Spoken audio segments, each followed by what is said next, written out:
Everyone wants to talk about price. So why do we deny that to our customers? In this episode, we go one step further and talk about the 6 ways you can talk about price. Plus, is Bing, now armed with ChatGPT, back from the dead? We talk about that and a whole lot more in this episode of InboundBuzz. Welcome to the InboundBuzz podcast, your weekly jolt of all things digital and inbound marketing. Brought to you by redpandas.com.au. Now for your host and co-founder of Red Pandas, Moby Sadiq. Welcome to the InboundBuzz podcast. It's been a minute, hasn't it? Yeah. Forgot the name of the show. My name is Tony Cow and I'm joined by Moby Sadiq. How are you going, Mobes? Man, it's so good to be back podcasting with you. It's been so long. I've been dying to get here. But yeah, man, it's really good. So, Mobes, you were in Bali last week. Yeah. Tell me something funny. After going to Bali like 4 months ago, then going back, I fell off a scooter. So I did the Australian thing. And, you go there and you jump on a scooter. You don't know what the hell you're doing. Funnily, it was raining, right? So when it rains, it floods really quickly. And they have open ditches. Okay. And you can't see where the road ends and the ditch starts. So I thought I'll be smart and bypass it. Honestly, if you watched CCTV footage of this or you saw this, it'd be the funniest thing. It was the slowest crash, like walking speed crash. Me just going, Are you okay? I was fine. Like I got a scratch. I had 3 lovely Balinese people pull me out of the ditch. But yeah, I made it. That's good. You made it for the podcast. Made it for the podcast. Cool. All right. So what do we got on today? New buzz feature. Did you know Rihanna took no money for her Super Bowl performance? So this is crazy, right? I always thought the Super Bowl, firstly, didn't just Super Bowl just happen? I'm confused. Didn't we just see Snoop Dogg and Dr. Dre? Yeah. And now Rihanna? Do they have 2 in US? No, they have one. Okay. But you're right. Like it came really, really fast. Feels like 2. But so Rihanna takes $0 for her paycheck, right? 13-minute. It takes months and months of work. It's her first performance in 6 or 7 years. She's got a 3-month-old and she did this with no money. So I really like this story because when you think about it, what did she get out of this? Within 24 hours, she got a 390% boost in sales of her music. She has a beauty brand called Fenty and a lingerie line as well. And it garnered almost $8 million in earned media. That's $8 million worth of media. Wow. So who knows what that translated into sales? And I really love this example, right? Because no, Tony, we can't shake our ass and throw up Illuminati signs on national TV. We can't do that. But it is content marketing. It's content marketing on steroids. Like that's why she didn't charge anything from it because attention is the biggest commodity.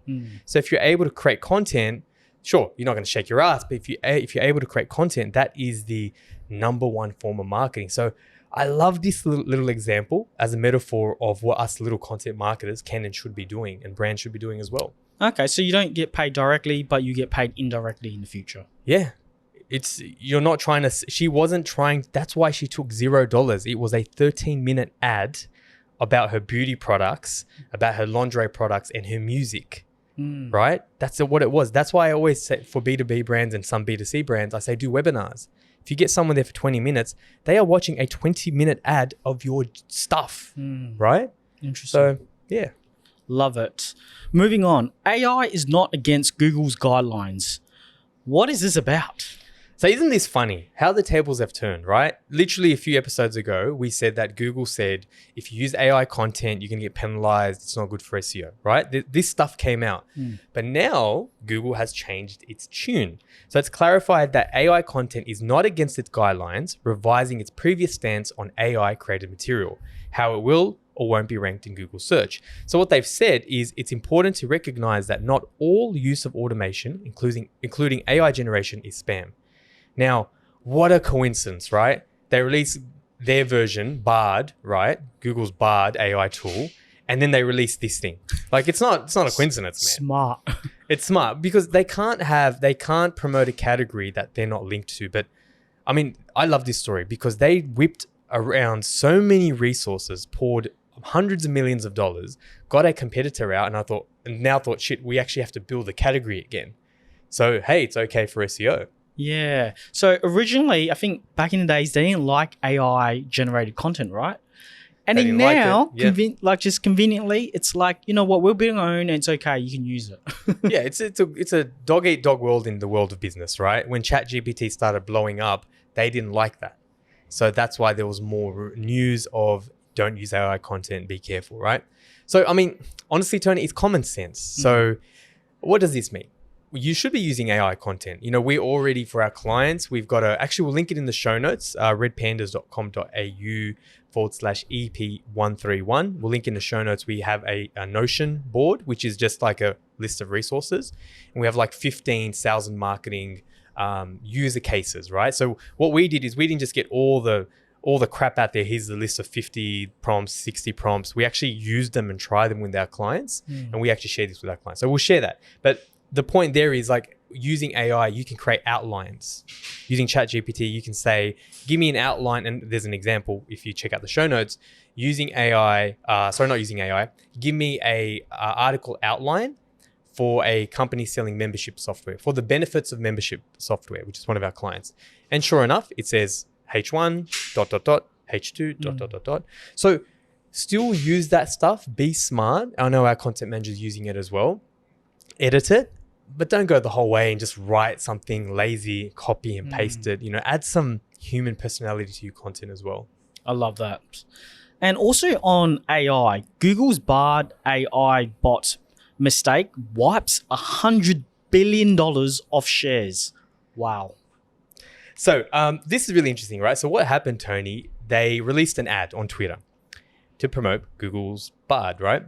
And they had a screenshot of Bard in motion and the information was wrong.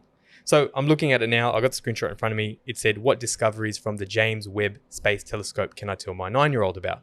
And there's a fact there that the JWST took the very first pictures of a planet outside our own, blah, blah, blah. But it was wrong. It was wrong, right? And the market didn't like that. Google, what are you doing? Like, at least check your stuff, man. Like, this is like marketing. But you know what? It's nice. It's good to know. Yeah. Because this happens at Red Pandas. We make mistakes. We're human. You know what I mean? Like, how many mistakes we make, right? Like, you know, little things that happen all the time. Even Google, with its resources, pumping hundreds of millions of dollars into an ad, is liable to make a mistake. Yeah, right? fair enough. So that's good to know. We're all human here. But the market didn't like that. Yeah. And it sent the share price down, you know, $100 million. But it's temporary. It's unrealized loss, whatever. But it does show that, you know, they are playing catch up for sure. Interesting. Our final news segment, Microsoft unveils new Bing with ChatGPT powers. So it seems like Bing's coming with a comeback. Yeah, I know. It's like one of those, like, don't call it a comeback type of thing. Bing's back from the dead. I love this because I love a good, you know, underdog type of story, right? So this was happening. This was always going to happen. Of course, ChatGPT, OpenAPI, the company behind that, Microsoft has a huge stake. So a lot of us were commentating and thinking, you know what, it's only a matter of time until they inject this into Bing, and they're doing that now. So they've said here, Bing will now respond to search queries with more detailed answers, not just links to websites. Users are able to chat with the bot better to tailor their queries. More contextual answers will be added on the right-hand side of the page. So if you guys are watching the video version of this, and if you're not, you can see that redpandas.com.au/EP131. I'm on Bing right now. So check this out. It's like introducing the new Bing. And if I just go to, like, say I go to, just randomly go to something. How did I do this before? Let me try this again. So see another example. Cool. So it's given me an example. It's just an example at this point. It's more of a demo more than anything. I've got the Bing screen, the normal Bing search engine, and it's given me a query. How do I pick the best dog breed for me? Is it better to adopt or buy? And then down the right-hand side, you saw that ChatGPT style. You know, I do think, though, like, they should use they use the animation of the chat appearing, but they should actually use the ChatGPT logo with the Bing logo. I think it just kind of creates that brand resonance and allows them to leverage off ChatGPT's brand. But it's pretty much just like ChatGPT. It's like it's giving me a whole answer, picking the dog breed. Now, this is really cool. It's actually got references as well.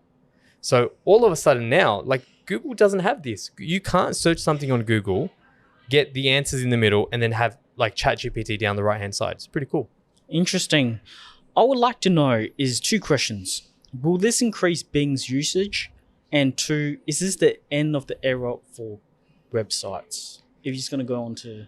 Because you can get your answers, right? Yeah. That's a really good question. So who knows? Like, it's too early to tell. But what's interesting from this example is when they have the citations, right? So they have the answer, you can pick this dog breed, that dog breed. It's actually got these little citations, and the citations go to websites.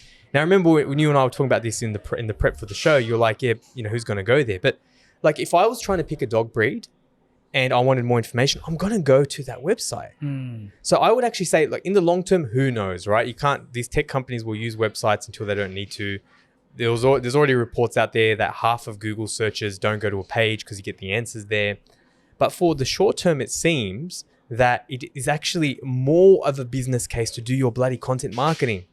More of a business case to answer the questions, concerns, comments, the big five content than ever before, because now it can be used in not only blogs. We've been speaking about, you know, Alexa and Google Home and whatever. It's already been used there. And now it can be used in AI. Yeah. And so much more, right? Yeah. And what was the other question? Is it going to increase the usage in Bing? Man, it can't hurt it. Like, come on, right? Like, all Microsoft has to do is start putting links on ChatGPT and getting the free version, pushing people on the free version to Bing. Yeah. That's all they have to do. Immediately, their market cap is going to go up, man, 10%, right? Exciting Not financial times. advice. Exciting times. And that wraps it up for our news segment. Moving on, featured buzz. How to talk about price in 2023. So this is interesting, right? You know, if you're not new to this show, you'll know we talk about the big five, right? That is a framework started by our business partner, Marcus Sheridan. And he talks about the 5 types of content people look at when they're ready to make a purchasing decision, when they're ready to pull out their wallet. Not like the friend zone content of like which fitness apps to use, right? But actually, you know, buying content. So of course that is the cost of something, the best something. So the best ... reviews, versus, and problems, right? So replace that with any product or service you're looking or selling.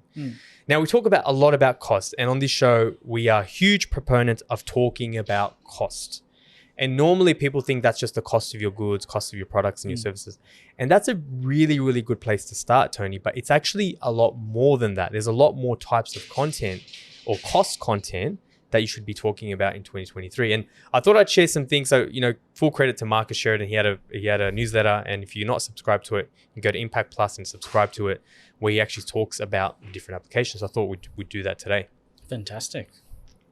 So the first one is, now this is really cool, right? The first two are related to the recruitment industry. Now, even me, to be honest, because we are currently, we don't have any recruitment clients and we do Taya content for us or our clients, I've never actually thought about it this way. But like, think about hiring, right? There's a lot of industries out there where they can't find who they're looking for. So what Marcus talks about is like compensation type content. So turns out when people are looking for a job, they want to know how much money they're going to get. So why don't you own that conversation, right? So for example, the cost of this or the cost of that, or, you know, we're not talking about cost, we're talking about actually salaries and how much money people are going to be making. So Taya is great for recruitment, either for yourself or the recruitment industry. The second one is closely related to that, and that's benefits and perks. So for example, like, you know, at Red Pandas, we're talking about compensation packages and bonuses for people, right? So what does that look like? You could say in our industry, this is the norm, but we do this, right? So at the same time, you're educating and you're promoting, you know, perks and that type of stuff. Now, this is one that we talk about all the time, is the cheapest, right? Buyers and consumers are looking for the word cheapest. So it behooves any organization to own this, even if you're a premium provider, right? So we're a premium provider, you know, we're constantly increasing our prices on certain things based on demand. So for example, you know, we might do the cheapest HubSpot onboarding article. Now we don't offer that or sell that, but just to talk about that and be non-biased and say, look, you know, you can actually get onboarding for $1,000 or $2,000, and this is what it typically includes. And hey, you know, here's a few links, you can go and purchase that, right? But in our experience, you know, that's right for boom, boom, boom. But in our experience, most clients of a certain type and size and need this, and this is what we offer. And we offer it for, you know, probably 5 or 10 times the amount. So yeah, there's that one. The next one is really interesting because everyone's costs are going up. Everyone's cost of living is going up, and that's inflation. So, Tony, before the show, we were talking about how I am looking to get build a home office because my current home office, my son's about to take over it. It's growing. It's growing. I've got to move him into there. So the building industry is crazy, right? So imagine an article about that talks about how the rising cost of goods and services in their industry impacts price and what that means for the consumer. I think that's important. I think I like that because inflation always happens, right? And it's a way of saying, hey man, we're increasing our prices, and it's a good practice to have, I think. Yeah, and it's talking about why the prices are increasing, right? So for example, if Red Panda, every industry can do it. Every industry. I'm talking about building, but service-based industries like we could do it too. We could say, look, the rising you guys know how hard it is to find good marketing people. You guys know how hard it is to find talent. And also too, like sometimes people will say to us, and not so much anymore, but they will, talk to us, I saw an SEO package for $500. And in sales calls, I've been saying, who do you think is doing your work for $500? Who how many people do you think and how much attention, even $2,000, even $3,000, right? What are you getting? Exactly. There's no way someone's sustaining incomes on that. So talking about like how the people that you hire and what goes into your products or services in this regard, gives people a really good idea of why you charge what you charge and at the same time builds the value. Absolutely. The last two, I'll go over these real quickly. Payment procedures and best practices, right? So what are the payment procedures? What are the best practices? How is payment facilitated in your industry? And finally, and I love this one, talking about inflation, X ways to save money. So I think sometimes like a lot of the ads you've done, right, Tony? Like a lot of the like education types of ads or, showing people how to save money or whatever. Have you found that work? Yeah, absolutely. Anything with like saving money, it's a pain point. Costs. Yeah. People like to save money. People don't want to waste money. So yes, sometimes like a lot of these ads do translate to, content that people could use and we forget about that, And that's what we're doing with one of our clients, Mobs, is looking at the search terms to see what they're searching for, pain points, and using it as content later. So important. Yeah. So using it as content, so you can use that content and promote that content, run it in ads. Yeah. But the point is, people are looking for that right now. So if you have an industry, I think most industries, if you're a business, you are designed to offer a value or a good, and a lot of industries are offering ways on how to save money. So I really like this because it's not just price. If you don't have pricing on your website, you're making a huge mistake. You are leaving money on the table. You know it. When you're looking for something, you're looking for price, so your customers are too. But beyond that, there are different ways to talk about price, particularly in 2023.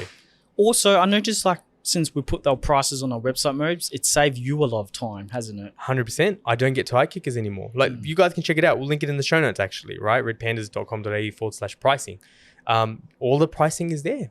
And yeah, in the start, I was scared, oh no, my competitors will find out, but everyone knows what everyone's charging. You know what I mean? And everyone knows that we know our prices. So 100%. So the people we speak to are a lot more qualified, and we are speaking to more of our ideal customer profile, which is medium enterprises and bigger and, and large enterprises. So yeah, absolutely, man. It's worked for us. Cool. Fantastic. Now that wraps it up for the featured buzz section. Now we're moving on to Can We Fix It? Moby and Tony, can they fix it? Moby and Tony, yes they can. So this is fun. I mean, even just to hear that jingle, man, like my body just waits to hear that jingle. So what are we talking about today? So you've got one for us on Can We Fix It, Tony? Yeah, so I selected a business. I'm looking at their website called Help Me Out Mobs, Umlaut. I love this because we spent 5 minutes trying to get you to say it. And to be honest, I'm not even sure if I'm saying it right. Umlaut. I say umlaut. Umlaut, okay. And I will say shout out to Shane Reed and the team at Umlaut. I worked with Shane on the HubSpot onboarding, amazing crew. And Shane, I apologize if I'm saying the name wrong, but yeah, Umlaut for now. Okay, so we're going to review the website, but we're going to review it based on the Story Brand framework. And I love this framework because we spoke about it in our previous podcast, and it's on our websites. It's on the show notes, so check it out if you want to look at it deeper. But using the story brand framework is about using a marketing message tool that allows businesses to clarify their message using the power of story. And it's basically keep it simple. Let's not confuse the market. And there's a whole framework. It's really interesting and I love it. It works all the time. And a lot of businesses aren't using it, right, Mobes? What do you think? What do you think are the biggest problems StoryBrand does solve? Yep. If you had to say, what do they solve? Good question. So StoryBrand framework solves two biggest problems. Too many mental calories. What does that mean? There's a lot of websites that don't fully promote their business in a simple way. We're using too many mental calories, they call it. You're getting the consumer to use too many calories, to think too much, essentially. Yes, that's correct. And you say it so much better, Mo. Thanks for that. Come on, man. All good. It's your stuff. Secondly, a lot of businesses always talk about how great they are, Mobes, and they never talk about the customer or how they want to help the customer. It's always about how great we are. And that's one of the biggest problems that businesses do that StoryBrand solves. So yeah, it's very helpful. First of all, looking at the website, one of the elements and one of the concepts of StoryBrand is using one-liners that help explain a business and what problems they solve and a solution. If we can get that one-liner down, it will just help the business so much with lead generation. And you said they have the problem and solution, so solve the problem in the one-liner. Yes. Yeah. Looking at this website, I'm looking at it. Let's just look at the hero banner. Advance your automation. It's got a subheading. Honestly, I read that for good 5 minutes and I don't understand what they really offer. And I think it's a bit vague in general. Advance your automation. What does that mean? Just looking at it. And Mobes, you work with them. Don't put me on the spot. I knew you were going to do this. So I've worked with the team for a couple of months, and even me, I don't exactly know. I know it's got to do with data management, document management. I know they work with school, industry, but even me, I should know, and particularly I should know and look at the one line and figure it out. But advance your automation, that could be Red Pandas, man. That could be Red Pandas. We do automation, right? It could be a security system. It could be anything. So yeah, I like the word it's got your in it. I love that. It's personalized. But that's probably as where the stop, that's as far as the value stops, really, doesn't it, Tony? Yeah. Another thing I like to look at in the header section, and that's what we're speaking about, it's one of the elements in StoryBrand, but I like to look at it from a lead generation perspective, right? And there's only one call to action, book a demo, and that's still pretty hard to read, Mobes. It's not like a button, it's a text. Yeah, it's not an appeal or anything like that. I see what you're saying, it's just text. Yep. What we like to do, usually with websites, is what we do know is the human eye moves in a Z-line behavior. So I'm just going to share our that resource on StoryBrand. A resource on StoryBrand, and you can find this on the show notes. So you can see that usually when people go on the website, they follow the Z line. So they go from top left to top right, then they go from the bottom left to the bottom right, and they move. The human eye moves in that section. So what I would have liked to see, and they can implement it, is a call to action on the top right section that we can see here. And, two buttons, call to action, a strong call to action on the left, and, just more of a soft secondary call to action on the right. I think that'll help with lead generation. So for the people not watching the video, what do they currently have and what do you think it should be instead? On the website? Yep. So how I would see is on the top right, let's put a call to action. They don't have one right now. There's just a flag. Yep. Yep. And then let's have two call to actions. Book a demo. That's a bit strong. And, especially when someone doesn't understand the brand yet, that is a little bit strong. Maybe come up with a lead magnet or something, just to get them to understand a little bit more about the business. I think that's something to look at. Moving on, scrolling down. Our specialized industries. Yep. I guess this section's about, what they offer for each industry. But I think for one of the elements in StoryBrand, that value stacker is what problems are you solving for the customer? Looking at this content here, I'm a little bit still confused of what the content is talking about. And, it's good that they can have it there, but maybe simplify it a bit. And I know that if you click on read more, you can understand more about the, the solutions or, the specialized industry. So there's more content there. But let's keep it simple. Let's keep the calorie counting down, And Yeah, you're right. Because I know when I clicked on education, there was like, stuff about reducing costs and centralizing things. You're right, but you're saying simplify it and bring it more to the fore, because right now we still don't know the problems they're solving. So the value stack 3 or 4 would give you that, right, Tony? yeah, fantastic. And let's just scroll down. Let's have a look more. The solutions page, I think that's pretty good. Just offering the solutions and the products. You can see there's all sorts of products, but it's still a little bit complicated to understand. What each product is. And secondly, I think they mentioned the industry again. I don't think that's necessary. Like, I think that's just more calories added. You just rip off the industries and that you have above, and not that this is perfect, but it's still a double up. Yeah, 100%.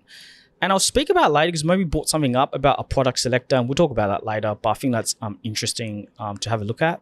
So moving on, there's a little bit of integration, and we can see a bit of a social proof section. I don't mind that. And moving to the top, I think there was a bit of this industry partners, bit of credibility. I like that. But I think to make it even more appealing is to have it's a level too deep, isn't it, Tony? It's a level too deep. Like, there's a lot of assumed knowledge. Good point. That you need to have. Good point. Like, it needs to be a level, because if it's about lead generation, it is about lead generation. You can't assume that they know the problems already. Yeah, 100%. I would like maybe like a Google, review integration, or maybe something more personally with the person, more testimonials. I'll personally like that, but that's something they can have a look at. Then we do have a call to action down here. That's okay. I don't mind that. It's always good to have a call to action down there. Then we move down. We see this value stacker that they offer. I find it interesting, right? And I like this. How much could you potentially save per month? And it shows the customers how much they save. But what we know is more effective is if you solve or agitate a pain point.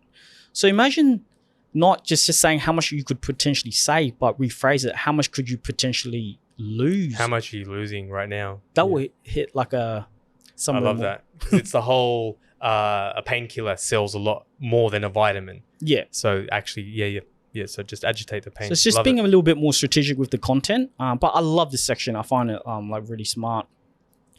Also, I think the call to action. There's no final call to action. So we come down here, Mobes, and then there's no call to action to collect. Just the last chance to try to collect a lead. But also on top of that, call to action, lead generation, assets. There's nowhere where it's offering, on the homepage, like a webinar or like a white paper, lead magnet, anything like Buyer's that. guide. Yeah, just for people who's just looking, trying to understand the business. It's very important.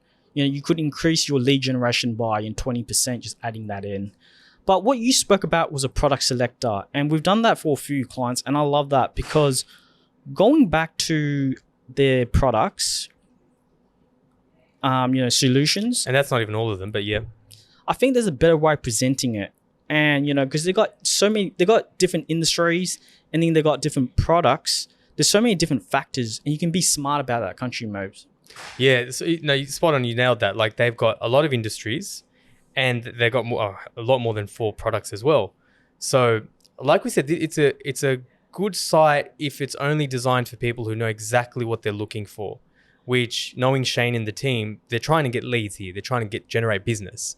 So, because you have so many different industries you're going after and so many different products, let's make it easier for the user. So a product selector, without knowing too much deeper about the product, it'd be like, okay, what industry you're in? All right, I'm in education.